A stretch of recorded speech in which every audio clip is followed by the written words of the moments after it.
চলে এসেছি লাঞ্চের থালি নিয়ে। দেখো এখানে কি কি আছে।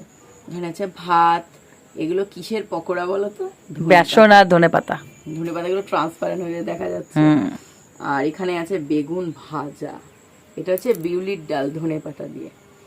আর এখানে আছে আলু ফুলকপির তরকারি, আছে পুরোপুরি নিরামিষ। আর এখানে হচ্ছে থোর আর কুমড়ো ভর্তা।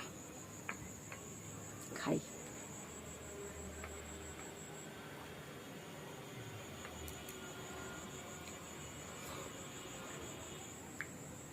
শীতকালে না একটা জিনিস শুধু মুখে পড়ছে, সেগুলো ধনেপাতা।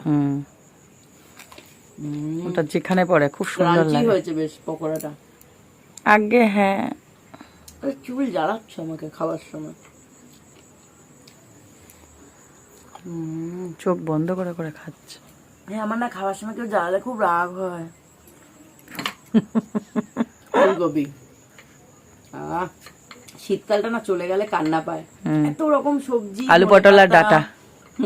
কিছু নেই গরমকালে সবজি, শীতকালে খুব মজা লাগে। শীতেই তো সব সবজি ওঠে। খুব সুন্দর হয়েছে খেতে, এটা নিরামিষ। আর যেটা আপনি বানিয়েছেন সে থোরটা একটু খান। খেয়ে দেখি।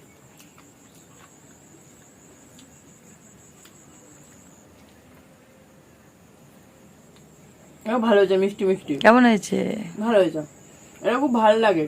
থোর আর কুমড়ো ভর্তা একসাথে, মানে রান্না করতে ভর্তা মতো হয়ে এই যায়। রেসিপি আমি শেয়ার করেছি। খুব সুন্দর লাগে খেতে। আবার বড় খাই।